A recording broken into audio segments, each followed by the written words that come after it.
these companies that do reprints, they do all of that, right? Take care of it. I think that's the issue. I don't know. They have to. There's some kind of way they get permission to reprint, and they work out something with whoever was the publisher of this, which I'm not sure. And I think this was one of the Sutra Group of Dorji Chang in the United States. You know, that's a project. There's a project. Oh, okay, so then maybe there's a publisher listed there that we can get. Okay, then maybe we'll try to do that. Thank you. But in the meantime, we have some copies that we can work with so that we can no. Okay, let's open with incense burning. And we will put these out on loan to the first 1, 2, 3, 4, 5. My book disappeared. Has anybody seen it? Okay, 4. Okay, 4 people who ask me. No, that's a problem. We cleaned up everything and now can't find anything. Everything's just gone to the ether.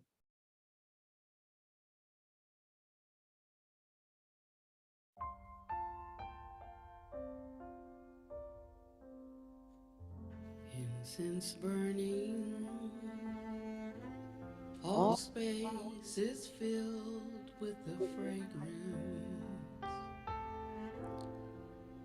All Buddhas smell it from afar. Auspicious Clouds gather everywhere. With utmost sincerity, all Buddhas appear. We pay homage and offer clouds of incense to the Bodhisattvas and the Mahasattvas. We pay homage and offer clouds of incense to the Bodhisattvas and the Mahasattvas. We pay homage, we offer clouds of incense to the Bodhisattvas and the Mahasattvas.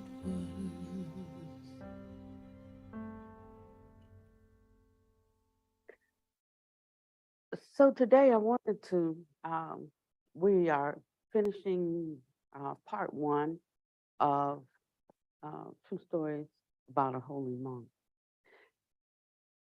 And I'm glad this conversation has come up about being able to put a copy into everybody's hands, because I tell you the truth. The difference, and I'm not going to speak from a definitional standpoint on this means this and this means that, but I'm going to try to wrap it into how we actually practice for you to understand the difference in esoteric and exoteric. It's sort of a better way to get the idea of it rather than a straight definition. You see, because the definition speaks to our intellect, and we think we understand it and we can give it back what it means. But to experience something goes beyond what the intellect can reach. That's why he said that this is a way that one has to directly experience for oneself. It says, and if you're not careful, you'll just be talking other people's words, because you have no direct experience yourself. And after a while, we can talk other people's words so well that we think we are actually in the experience, because we know the languaging, the jargon, because we've memorized the process. We can just uh, just spin it out. I remember when I was studying in the Majjhima Nikaya, I forget which sutta it was, but I was trying to understand about contact and about how we are carried away by the things that we see and hear, taste, touch, and smell, and think. And I memorized one little section. Internal base meets external base. Consciousness arises. Three of these make contact with contact. Feeling with feeling comes. I got the whole thing down. I could still spit it off to you right now. But when I'm out there in the street and I'm accosted in a certain way, what happened to internal base met external base? Consciousness arose. The three of those made contact. And with contact came a feeling. And with feeling came none of that computed in that moment. Because it was exoteric,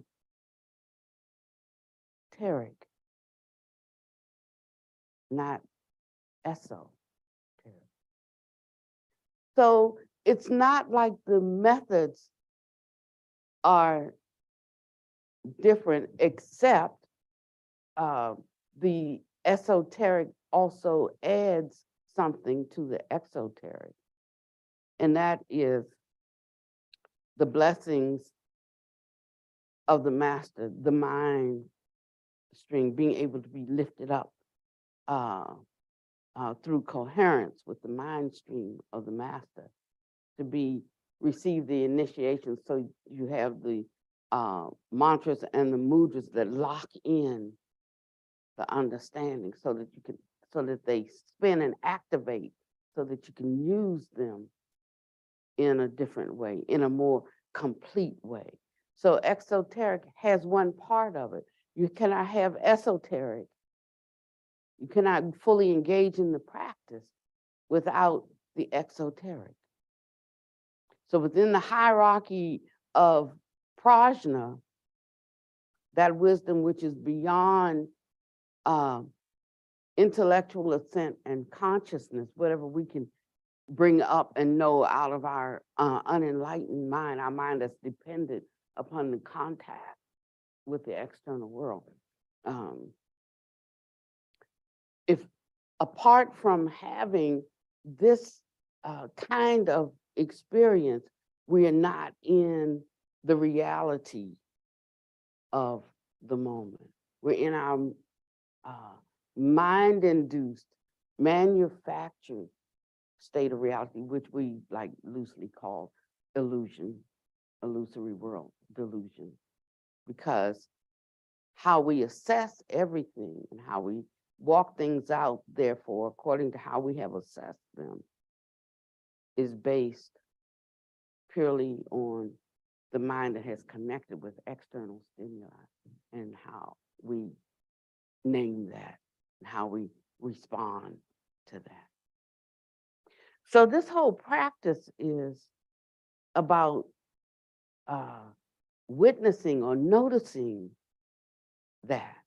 And the concentration that we develop then in our, I don't want to use the word meditation, but for now, let's just say meditation. The concentration that we develop in our meditation is for being able to recognize the difference between our mental assent and what is actually taking place, what we are actually doing, what is actually occurring, what is actually in our mind. So exoteric practice talks about things and they employ certain methods that help us do this. But how long does it take for one to become a Buddha? How long? Eons, right? So the question becomes then, is it possible to attain in one lifetime? I mean, you have to know whether you think that's possible or not. Otherwise, the question is, what are you doing? And why are you doing it? You know, one has to decide whether that's where they stand on that question. So in part one of this lecture given by Dorji Lonsang, he talks about this. First, I want to read something else that is very applicable, because everything should be applicable to where you are, what you're doing, how you're doing it, why you're doing it. Otherwise, it's not Dharma practice. It's just learning things, you know, that titillate our intellect. So I loved the second paragraph of the book. I know. You know, let me tell you something. The 30 days that we spent out in California studying the imparting the absolute truth of the Heart Sutra, I'm still on page, I don't know, I think I'm on page 50 and we've been back 2 months now. But every time I pick it up and try to flip to where I left off, in the flipping, something catches my attention on page 4. And I'm right back at the beginning, because when I read that little bit on page 4, it wasn't what I had highlighted. It was next to what I had highlighted. And now I got to highlight that. You know, pretty soon the whole book will be all yellow. No point. So I went and got a bunch of different colored markers, because I'm in an experiment here. See, I'm seeing what immediately comes to my attention that I need to know, what jumps out for me. But then later, a week later, 2 weeks later, 3 weeks later, a month later, when I go back to it, that thing has now settled in me. And because it has settled in me, now this can pop out for me. And now this has meaning that did not have meaning before, because I just read it before and I agreed, yeah, that's right, or that's so, or oh, how wonderful, or whatever. But it wasn't in me. It wasn't a part of me. But as I took that first line and I tried to integrate that into the mind stream, to renew the mind stream, to change, shift the mind, way the mind is thinking, to refresh, to deepen, to uproot. That being the purpose, then because I had penetrated that, now this makes sense. It's something to pay attention to. Before, it was nothing to pay attention to, because I didn't understand this, or I had not eaten this and digested this. And so I say that to say, you could read the same book, a good one though, like that, Imparting Absolute Truth. You could read that for the rest of your life. You wouldn't need anything else, and it would answer all of your questions. I remember when I started practicing with my first Theravada master, and I had so many questions because I had left Christianity and I had been gone for a few years, and you know, you stumble into this and you check out that, and you know, but in about 6 months or so, I felt like I would hit a glass ceiling. You know, I couldn't go any further in whatever I was looking at, whether it was unity, it was it was, you know, I ran the whole gamut of, I didn't stay in anything too long before I felt like I had hit a glass ceiling and I couldn't go any further. So I started looking for something deeper, something to take me deeper.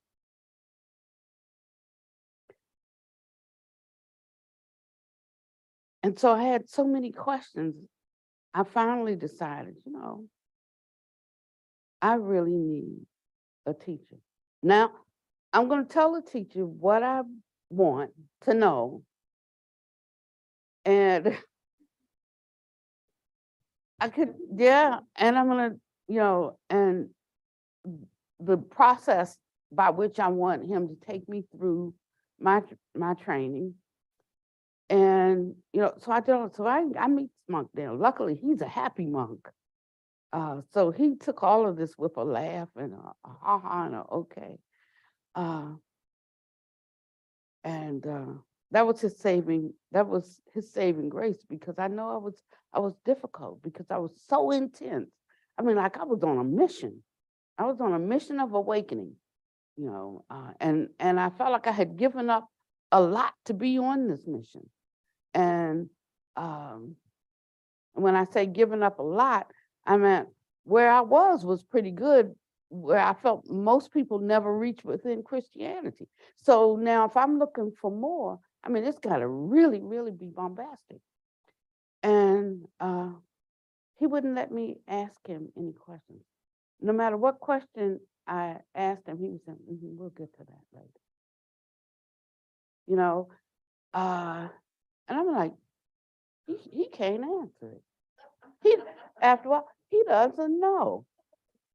And that got in my mind that he didn't know. So finally one day I was thinking I was going to leave him. And I said, I'm going to leave because you won't answer my questions. It took me right here to what the Buddha said. When somebody asked him a question, and not every question needs to be answered. And the question is coming out of a don't know mind.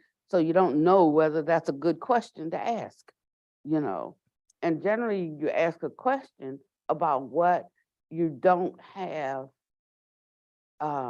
enough clarity to understand the answer yet. So actually, rather than asking questions, it's better for us to examine and think about what we're given, because that's where the breakthroughs come, not from where our questions are, but the realizations we'll have from the Dharma that we do receive. And then it will bring up a different kind of question within you. And I'm going to try to unpack that a little bit today, if I can.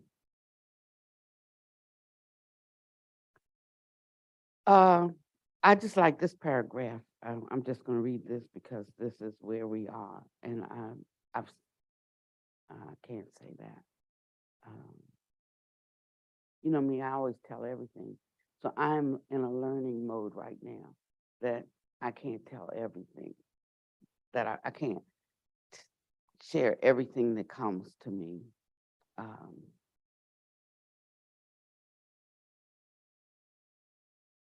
Yeah, and Panyadeepa was a good example for me with that, because if you didn't know something, you weren't going to know it from him.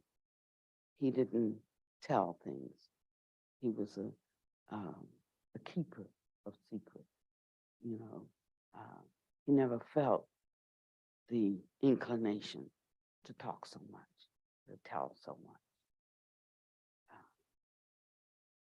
And in that process, not so much ran out of him. He was able to hold truth within himself and compact it and build it. Somebody, as soon as they learn something, they want to run and tell somebody. Like I'm that kind of person, because I like it's so delicious. Oh, you should know this. And so I'm in training about that. But that's because I am allowing myself to be in training around that. I have a certain propensity. I have a certain way. It has served me well, but it can't take me where I'm trying to go now. With others, okay, good. But where I'm trying to go now, that way can't take me. So I have to learn something else. Says I directly manage the correct Dharma temple. Bodhi Monastery is also one of the temples which I directly manage. Do not think that it is just a very small place. Now, to say that means what? It was what? No, listen again. I directly manage the correct Dharma temple. Bodhi Monastery is also one of the temples which I directly manage. Do not think that it is just a very small place. So that says that it was a what?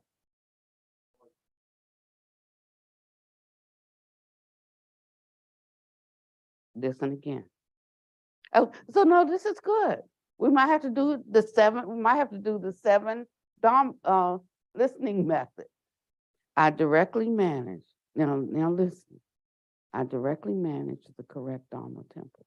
Bodhi Monastery is also one of the temples which I directly manage. Now, he was giving this talk at the Bodhi Monastery. Do not think that it is just a very small place. Now, what is it saying?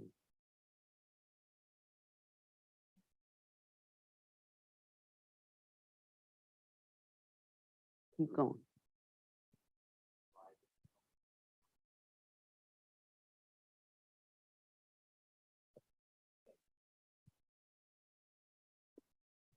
Anybody else have any ideas?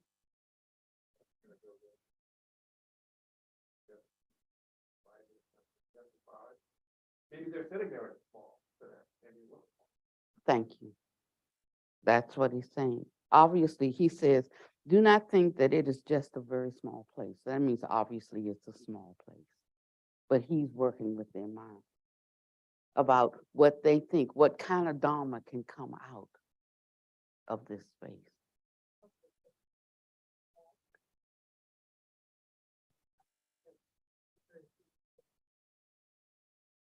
Okay, well, this correct Dharma temple is actually the name of the temple. I manage the correct, like ours is correct cultivation learning from Buddha Academy.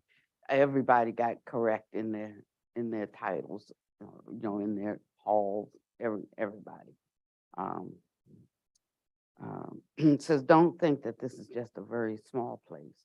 The Dharma is as big as the universe.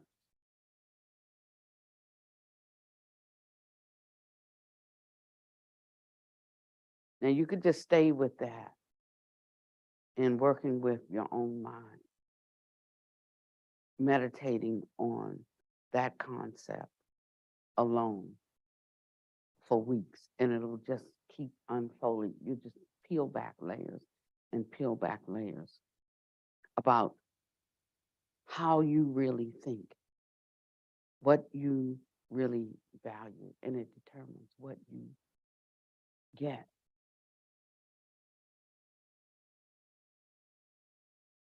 From what, according to how you placed a value on something. This is a way that one is moving within the methodology of esoteric versus exoteric. Exoteric can tell us large, can tell us small, but esoteric causes us to look at something in a different way. That takes what is small and seeing its largesse, seeing, clearly seeing what is there, so that we're not evaluating from an ordinary standpoint, according to how the world evaluates things, large and small. And it shifts one's capacity to receive. things large or small, if that's a word. Do not think that this is just a very small place. The Dharma is as big as the universe. Although the Grand Canyon is large, it is just a place to cultivate oneself. And I do not transmit the Dharma there. From small things, we can seek great things and thereby realize the truth. So now one has to ask oneself the question, how do I seek things and how do I seek to realize the truth?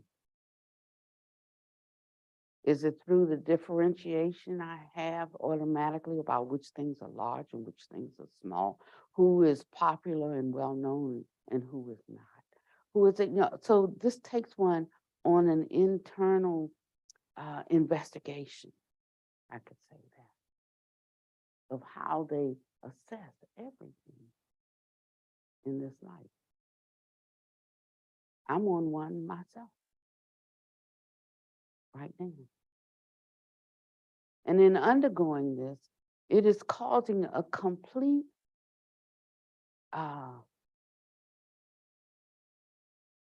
denial is not the word, dismantling, I could say. A complete dismantling of how I see and know things in the world. Completely different. Because I'm no longer evaluating things according to how our culture, our society, my own mind has put together and built my world and my idea of it. So in order to take up a new vision of the world, you have to dismantle the old one. You can't take a new one and cram it into the old one. You have to dismantle the old one. And that can get really, really scary. Because then you really start to realize, oh, I kind of liked that.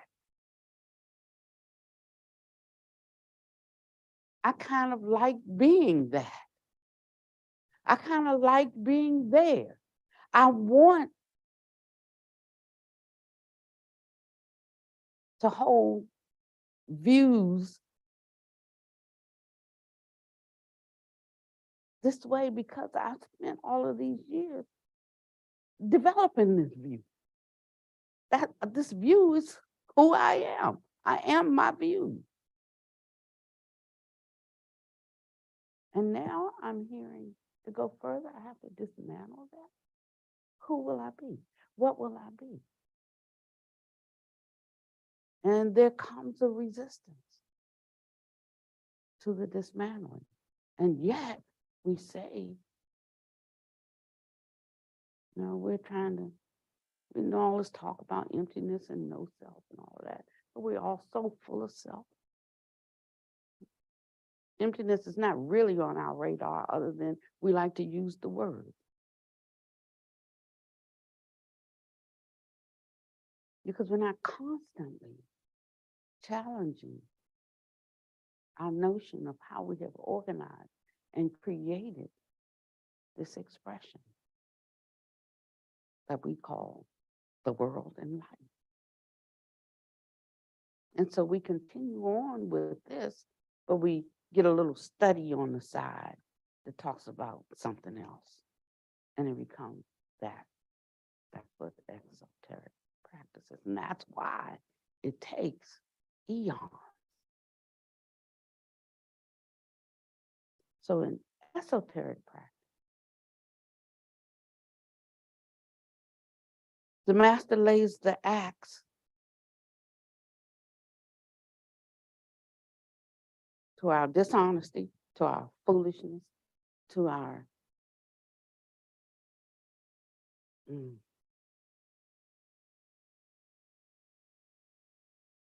selfishness, to our, it's hard too. It's like being in a butcher shop, just chopping off, you know.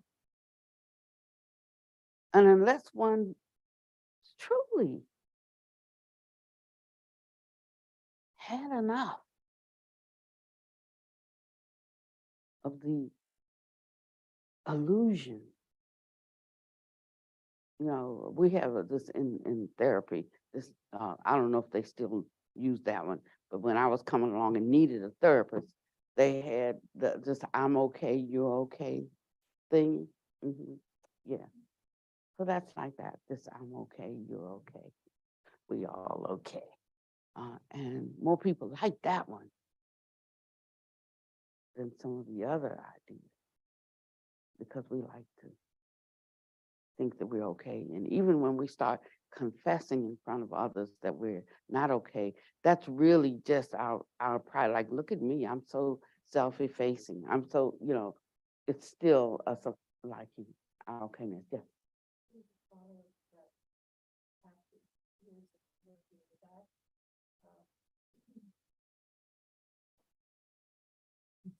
It's I'm not okay, you're not okay, but that's okay. Okay. Wow. So that sounds better, but it's still going to take us where? Down to that dead end road. The thing is that when we forget about the other being okay or not okay,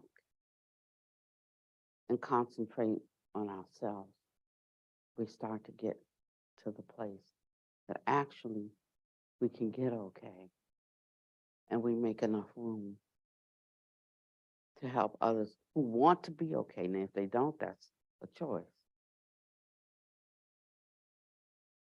And the karma and the conditions may not be right for you to be able to help them at this time. The same way you might be ready now, but a month or a year ago you weren't, or even last night. And you don't want anybody to force you into something, into a place. It's warm in here. Is the heat on? Can you turn that off?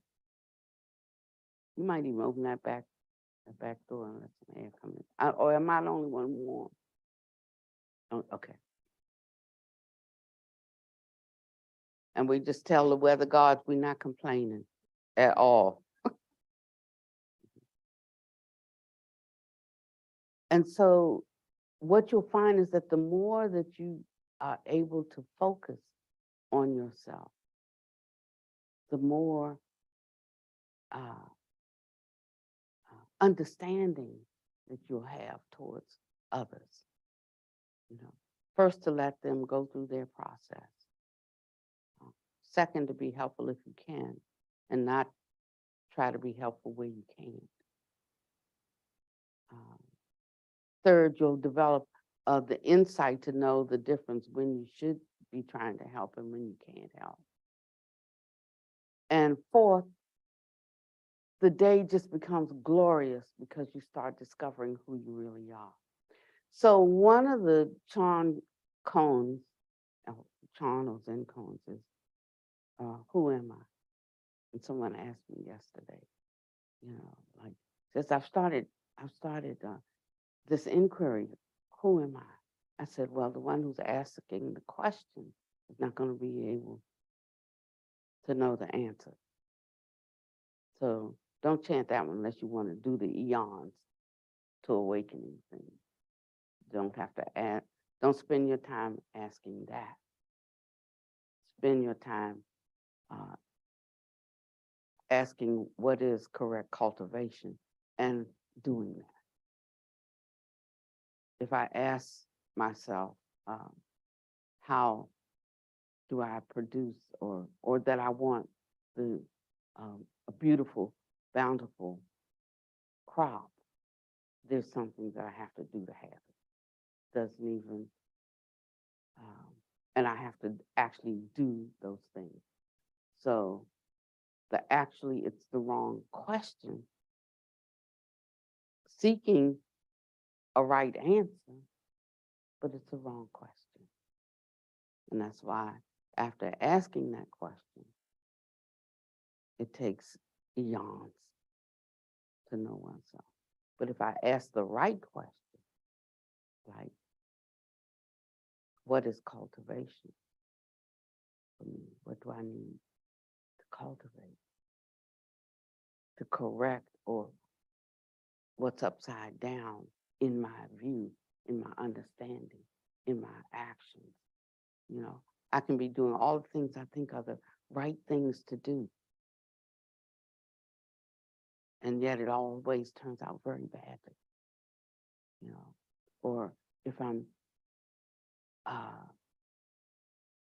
not understanding why certain things don't work out and I'm perturbed about it, you know, then I need some direction in understanding what it is I should be cultivating that produces the kind of fruit that I want to see come forward. Sometimes it's a matter of recognizing that you're doing just that, but you got too many strings tethered, you're tied. You can't go forward at the thing that you actually want because of the things you've already built, the things you already have, the things you already know and have become attached to. And you have to let them go to really go where you want to go. But you won't know that unless you're asking the question. Now, if that's too cool, somebody can close it. Don't pay attention to me if you feel too cool. Anybody just get on closer. What is it that I need at where I am right now to take the next step towards the level of awakening that I see? And then you wait for the guidance and the direction. It's not our usual way of doing things. Our way is like we come up with a plan, we execute the plan, you know. So the waiting game is difficult for us. But it's very right there when we are able to sit and put forth the internal inquiry. And if the first thing that we need to do is cultivate ourselves, then I need to know what that is for me. Not a definition of the word, not what Webster says it is. I need to know, what is that for me? And that's when the Dharma takes on life. And it can become so full for you because one then really starts to know oneself.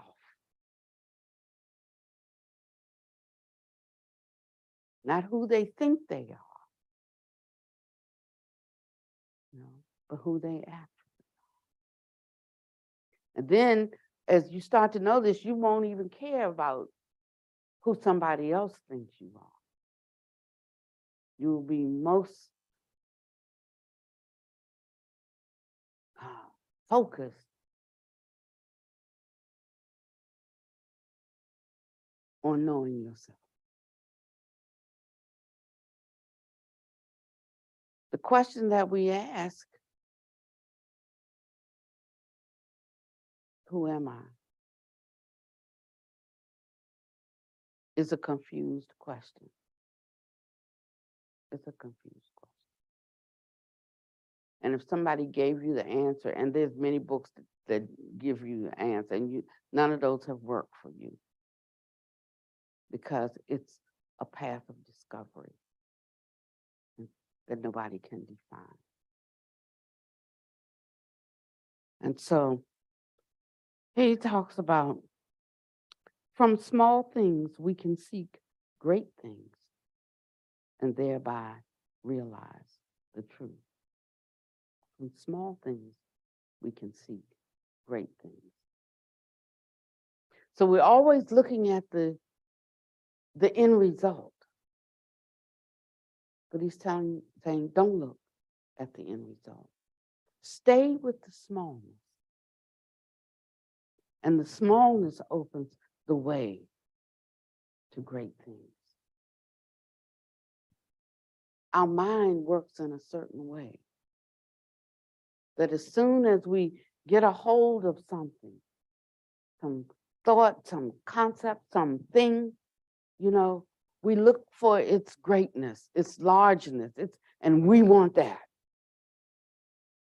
That's the way of the world. But he's teaching us to stay with the small until there's that pushing through and one comes, and we call them insights. So insights are not like knowledge that we learn, but it's breakthroughs that we have that shatter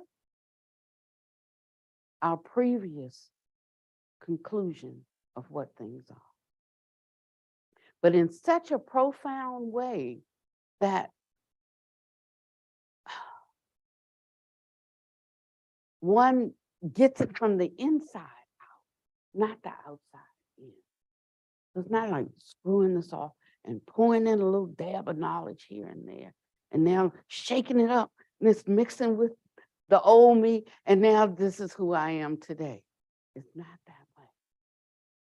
It's about uncovering, laying down the layers of who I have thought I am, to peel back the layers until one returns or discovers, uncovers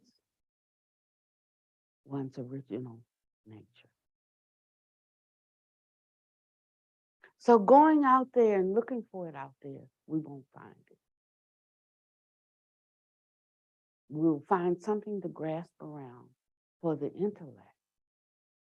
And if you satisfy that boy, then he's okay, But when you don't satisfy him, he torments you. He torments you with fear, with worry, with anxiety, with dissatisfaction, with sloth and torpor. I mean, he just torments you if you don't satisfy him. But you can't go further until you uproot them.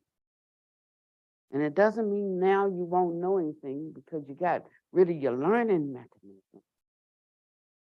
It simply means that you're opened, you find that you yourself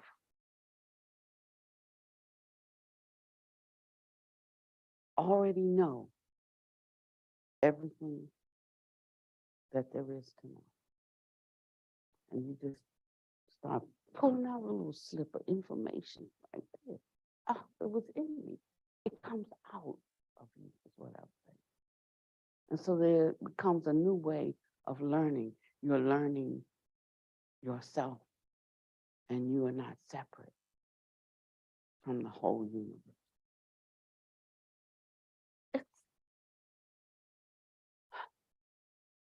That's why we strive and yet don't get it. So it's an invitation to surrender the strive. It can be very scary.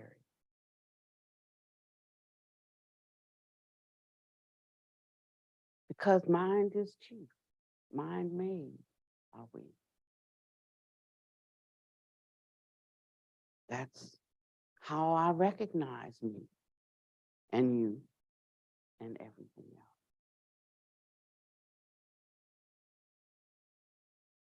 So we've used the word mind, M-I-N-D, and we've said that it's you. We used the word mind, M-I-N-D, and said that it's not you. So now we already have a dilemma because we got this word mind. And mind means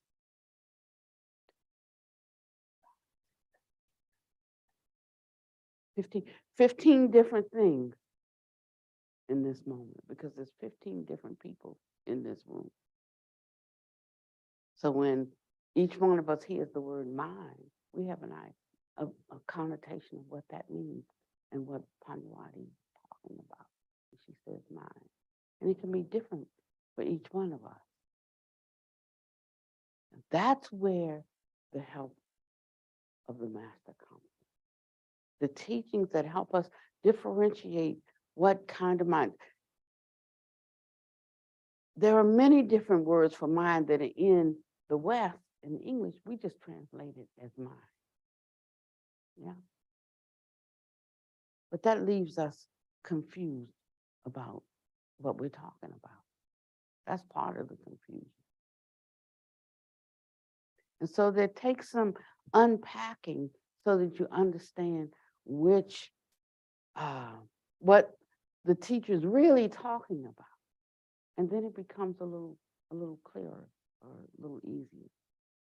So whether we're talking about intellect or we're talking about that aspect of mind that creates identity, you know, or whether we're talking about that part of the mind that is pure and unadulterated, or whether we're talking that's not touched by, or whether we're talking about the mind that is encompassing memory. You know, there's so many different definitions of just the word mind. So we could go on a whole, what is the study of language? I don't know. Okay, so we can go on a whole linguistical study about this, trying to get it, trying to get it, trying to get it. And we can fool around in the minutia forever and think we're getting somewhere. And yet we're not getting anywhere. But through the esoteric practice, one comes to understand these things automatically. Which part of me is stuck in identification? Which part of me is banking on memory? Which part of me has pure heart and mind? Which part of me, you know? And we don't even have to know all the words. But after a while, one knows whether one is acting from what mind one is acting out of. Am I saving faith because I think I'm a big shot and I don't want people to know I don't know? Am I doing this good deed because I really, I want to be seen and known as good? Am I doing, you know, that's answering the question, who am I? And the answer comes then through our cultivation. As we cultivate, it becomes clear to us who we are.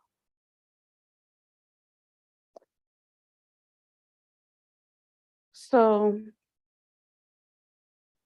he says one must go through countless eons of lifetimes and constantly cultivate and practice the 6 parameters before one is able to perfect the path leading to Buddhahood. This is a set Dharma, truth which cannot be changed. What Dharma then could there be which can lead one to liberation in one lifetime?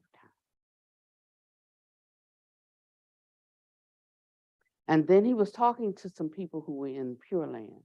We're predominantly, some of us may be Zen or Chan, some of us may be Theravada, and some of us may be outside the labeling of Buddhism even, you know. But here he was talking to a group of people who were basically Pure Land. It was a Pure Land temple. And yes, he was also the head of the Pure Land temple. And so the question was, why do you transmit this esoteric practice when we're Pure Land? We want to chant Amitabha's name, you know, because it says that if you chant his name, you know, 10 times at the time of death, then he will receive you and take you to the Pure Land. And so they have their whole life of chanting Amitabha, Amitabha. And, you know, he says, yeah, he's had that, all right, you know. But what he said is if you could do it without being the least bit distracted. He said, now, if you want to know if you could do that without being the least bit distracted, he said, put your hands over your mouth, put your hands over your nose, but see how long you can go, because like that's the experience of dying. And how long will your mind stay on chanting undistractedly with great calm and confidence the name of Abhitapa Buddhi? He says, if anybody can do that, they deserve to be jettisoned. He says, but I can tell you that in a very short while, you'll be thinking about how to get another breath. I met a guy this weekend. Well, I've known him for a long time. He's the chairman of the board of directors for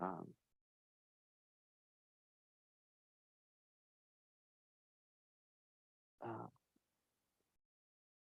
Flowering Lotus, and I'm the spiritual director for Flowering Lotus, and I was telling them, as far as I know, that this would be the last retreat that I would be doing. You know. And he had a double lung transplant, so this meditation retreat was so important to him. It was like the first one since he had a lung transplant. And for 10 years, he'd been on a lung machine. And now he had a new set of lungs. And he's not on any kind of breathing machine or anything, you know, and we were doing mindfulness of breathing. And he was just having a meltdown, you know. He said, nobody in this room knows what it feels like to just be able to take a breath.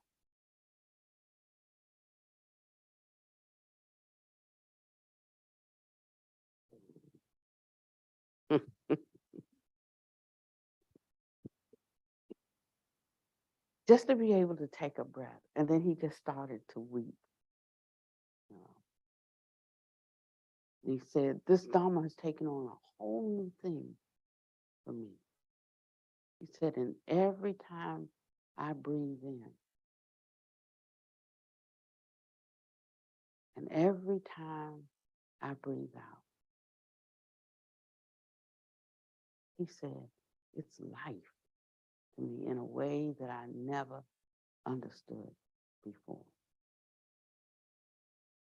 And so I let him talk about it a little bit, because it took them away from their whole a notion of sitting here breathing and the breathing instruction and everything that they were doing, because they were trying so hard to get this, hoping they might get in some state. And he said, I can see why the Buddha used the breath. And he said that awakening, I can see, is as easy as breathing. Understanding this thing that we call life, truly understanding it, truly having clarity about it. What is our hindrance? Our crafted identification. For me, with Panyawadi. Before her was Diane.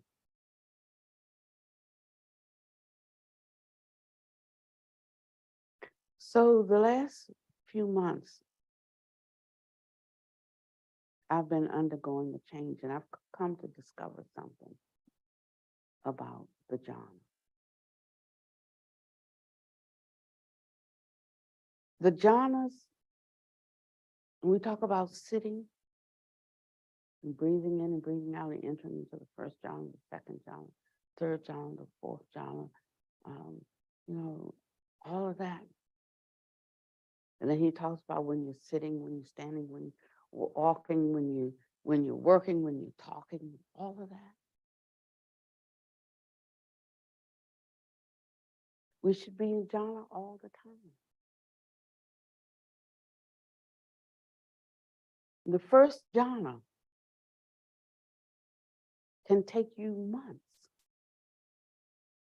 of entering and abiding in. He talked about Sariputra, and he said that he was the king of wisdom because he had mastered the jhanas.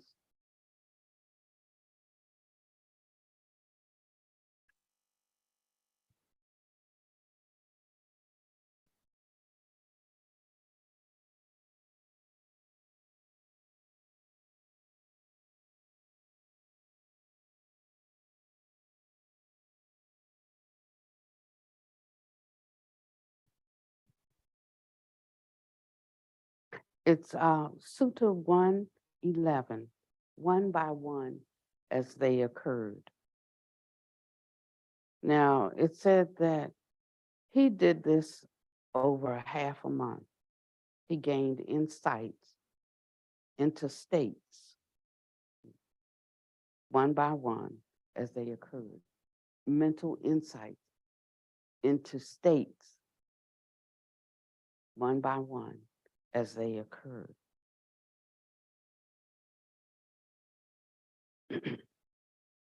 The applied thought in the first jhana, the sustained thought, the rapture, the pleasure, the unification of mind, the contact, the feeling, the perception, the volition and mind, the zeal, the decision, the energy, the mindfulness, the equanimity, and attention.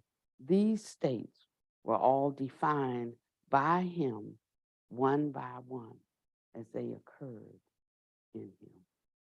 Now, I don't know whose meditation measures up to that. That was the first John, okay. I don't know whose meditation measures up to that, where one is gaining insight to these states in you one by one as they occur. He said,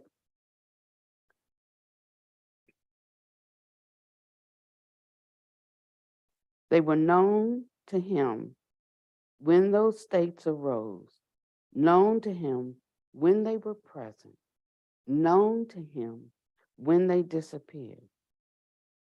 And he understood thus, so indeed these states, not having been, come into being. Having been, they vanish. Regarding those states, he abided, unattracted to them, unrepelled by them, independent of them, detached from them, free, disassociated with them, with a mind rid of barriers. And then he understood there is an escape beyond. And that's nothing that he learned in a Dharma talk. That's nothing that he read about in a book.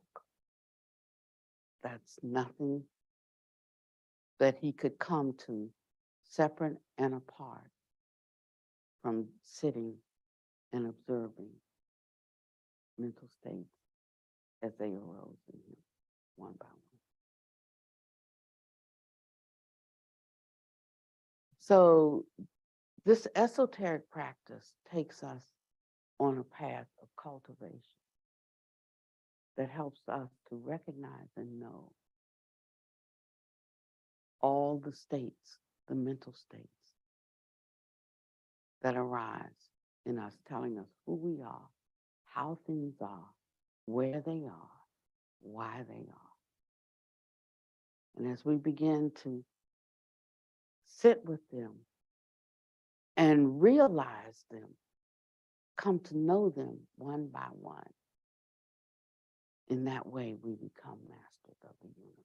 In that way, we come to know all things. In that way, we find our relief and our liberation.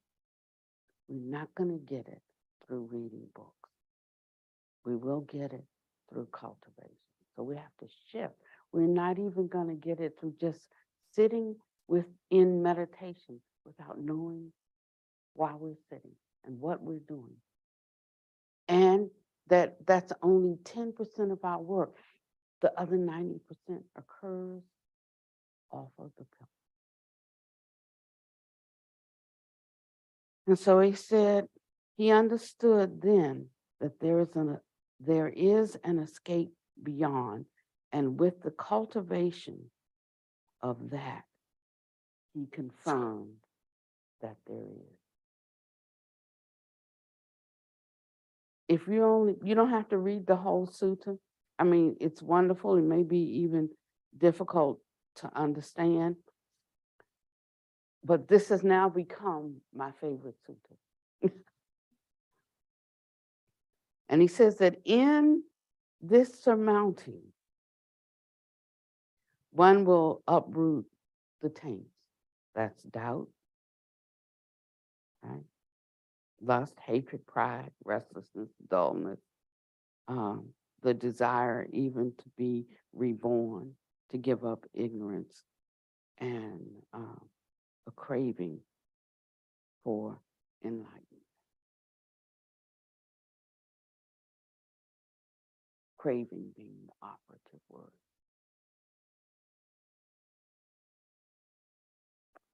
So over the past few months, I've been going through something, and it was so intense.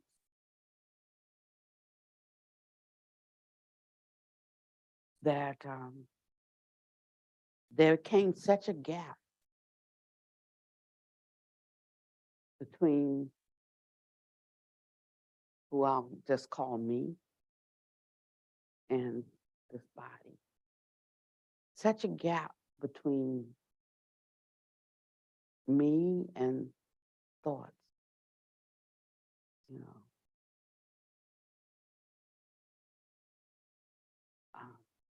There was such a gap that Panyawadi was virtually lost. And not knowing, not having that level of experience before. And I'm still not fully back. When I say fully back, I mean, and I'm gonna end in seven minutes. I mean, when a realization comes, it can be overwhelming. It feels like a blanket on you. But as you wear it and stay open to understanding what it is, because that's all you can do with it, it becomes more like a sweater. If you stay with it, alert to it, without trying to do so much with your head to control it, it becomes more like a long sleeve shirt. And if you stay with it, letting it polish your mirror, it'll become like skin. You're wearing it, but you don't even feel it. No need to define it. It just is. Now, I've done a lot of talking over the years.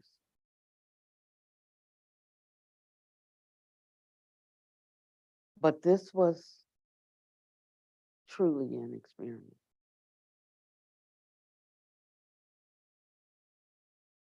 And it's still been difficult.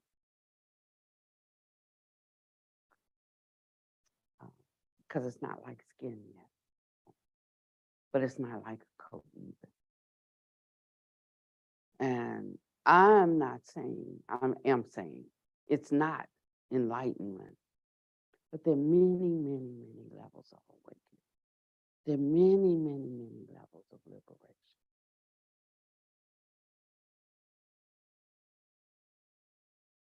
But as you have them, they will inform you and they will change you. And they will let you know that what you're reaching for, you can't snatch it and take it for yourself. You have to be sort of like at that intersection where the bus comes by and you can get on. It's like that. So ceasing from all of our labor is my advice to you, because we're not going to get it from so much seeking and through an intellectual way. But it is truly a way of abandoning, a way of laying down. And it comes incrementally, and I could even say spontaneously, when the conditions have matured. Can't come before time, but only when the conditions are right. So the best thing that we can do if we want to be awakened in this very life is to have a mind to cut off all of our striving, the wanting it our way, wanting to know what we think we want to know, and allow what can be assimilated in us according to our level of virtue and cultivation, what can be unmasked, what can be known. It's in that way that we will grow, and we'll grow quickly. Not as a group, but as each individual starts unpacking the taints in their own life. You'll see things about yourself that you never knew were there, because it's very difficult for us to know ourselves. We've packaged ourselves up pretty good, or some of us have packaged ourselves up pretty bad, you know. So it's very difficult for us to know ourselves. But the Dharma can find us. And as we sit like open in this way, truth is self-revealing. And as it starts to reveal to us the path, what I should take up, what I should abandon. So did you notice that about you, how you think? Things that you thought, well, you had a good intention around, you might discover maybe you really didn't. You know? Or maybe you can recognize that there is time for something to come into your life right now. Why? Because you have planted and nurtured and watered those seeds, and now it's a flowering time. So you can fully receive it. Because you know it just didn't just happen, but that you did the right things that brought this season to pass. So on one hand, there's no reason to be discouraged if something is not presently manifesting in your life, and there's no reason to be proud if something is. And in this way, everyday life becomes just life, without clinging, without attachment, without consternation, without so much elation that it produces craving. You can just be with things or be without things. play and work become the same. And instead of just having a half aspect of the path, you can fully enjoy the path because it's not all denial. When he talks about form being none other than emptiness, emptiness, none other than form, you'll understand that middle ground where you can exist and not exist. Who can explain it? But when you've touched it, you will know the difference. You will know what that means. To exist and to not exist. Oh, is it to be or not to be? That is the question. No. You can be both of those. That's the middle way. And it produces a marvelous existence where life does not dangle a carrot. You don't feel like you have to do anything. And yet you know you'll leave nothing undone because you're being guided by prajna. And at the time that you should pick something up, you can pick it up. When it's time to put it down, you can put it down.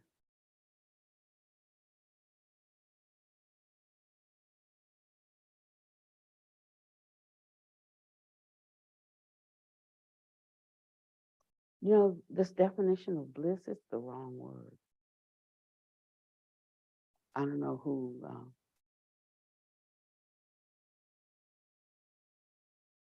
and we're going to close now for real. I don't know who came up with the word bliss, but it's a different experience. You know, and they talk about rapture and they talk about bliss, and but bliss is like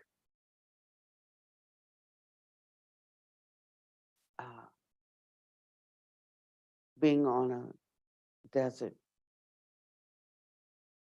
and you just kept running into mirages. There was no real water. And then suddenly you get to a watering hole. And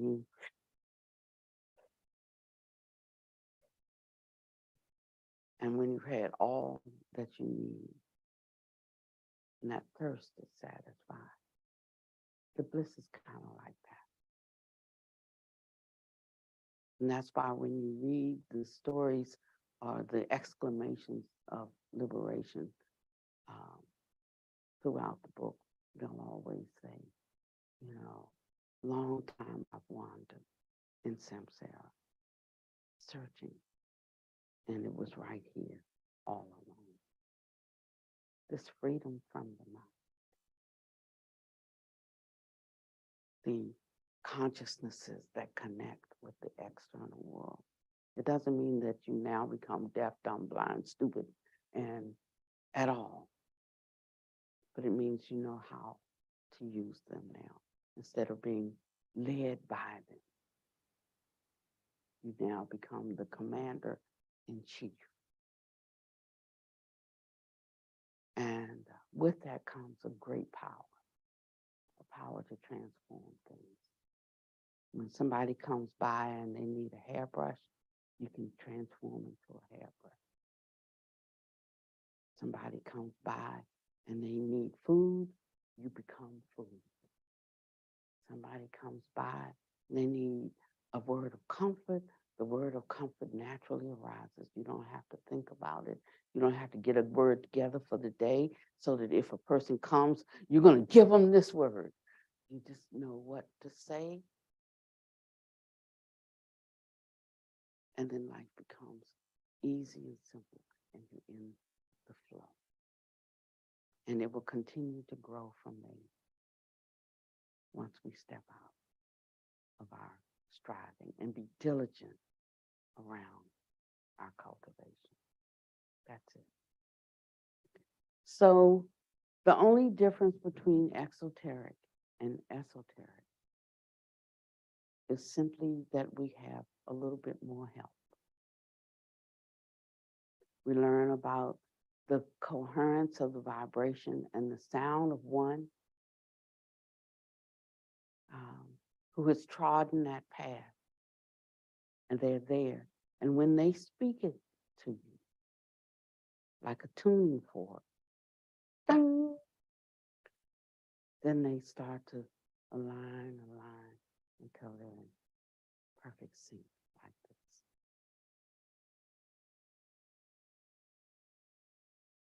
And one takes on the mind of the master. And that wisdom becomes sealed so that it can't leak out and be lost. And that's the esoteric part of it. The other things you'll learn about mantras and about mudras and what their value is and what their benefit is. And how they become gateways and doorways to access the mind of other enlightened beings, Buddhas and Bodhisattvas, those with the Christ consciousness, these kinds of things. All of that will come. All of that will come. But you don't have to chase after it. You don't even have to try to understand it.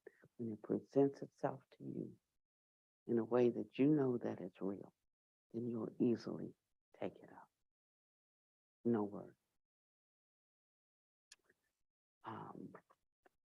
So that just, I think I'm going to end right there. I want to say that we have sold Heartwood, and we're working on the actual contract. Well, she's been waiting on me as we come up to the end of the year and trying to get an attorney that can help us because it's a little intricate, this contract. They're going to need a little help, and we're going to need some legal advice with that.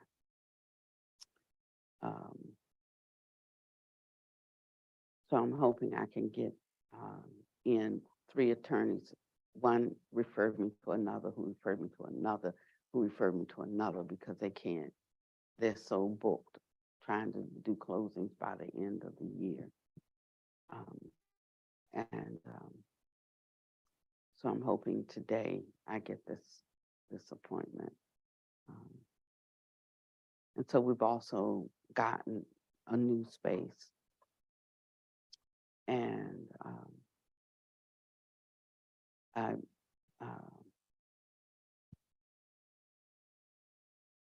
talked to the holy gurus at Miracle Temple about the auspicious way to set it up. And they have given me the instructions. I'm practicing feverishly because some of these things I haven't done myself before. And, you know, before you do something, you can't like just go and do things. You really have to have an affinity with it. You have to have made contact and connection. You know, you can't like just go through the outward motions. So I'm trying to build that right now in some of the practices that I'm doing. And so I can't say exactly what date we'll have, you know, the ceremony. Will probably move in by the first week of December. But I can't say exactly when we'll have the installing ceremony, because that depends on when the right connection is established between heaven and earth. You know, but I'm working to get there. And so it was just when I read this today, and it jumped off the page, do not think that it is just a very small space.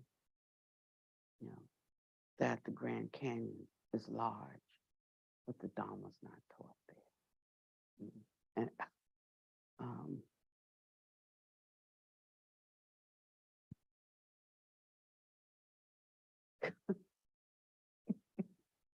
yeah.